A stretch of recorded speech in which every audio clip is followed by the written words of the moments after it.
খুন, ধর্ষণ এবং নিপীড়নের প্রতিবাদে ছাত্র ইউনিয়ন সহ বেশ কয়েকটি সংগঠন মশাল মিছিল করেছে। সন্ধ্যায় শাহবাগ থেকে শুরু হয়ে মশাল মিছিলটি শেষ হয় কেন্দ্রীয় শহীদ মিনারে গিয়ে। সেখানেই সংক্ষিপ্ত সমাবেশে আন্দোলনকারীরা বলেন, অন্তর্বর্তী সরকার মানুষের জানমালের নিরাপত্তা দিতে ব্যর্থ। দেশে একের পর এক খুন, ধর্ষণ এবং নিপীড়নের ঘটনা ঘটেই চলেছে।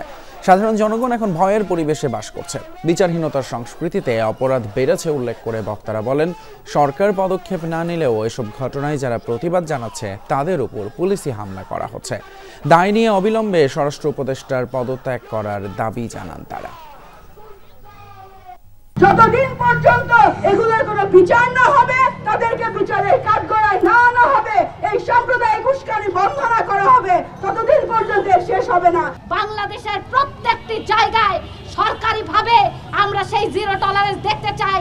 নারী যেন নির্যাতিত না হয়, সেইটার জন্য আপনারা পদক্ষেপ গ্রহণ করুন, যাতে সেই পদক্ষেপ দেখে অন্য কেউ আর সাহস না করে। এদিকে সন্ধ্যায় ভাটারা এলাকায় ধর্ষকদের ফাঁসির দাবিতে মশাল মিছিল করে শিক্ষার্থীরা। বলেন, বর্তমানে দেশে ধর্ষণ এবং নারীর প্রতি সহিংসতা বেড়েই চলেছে। এমনকি 8 বছরের ছোট্ট শিশু পর্যন্ত ধর্ষণের হাত থেকে রেহাই পাচ্ছে না।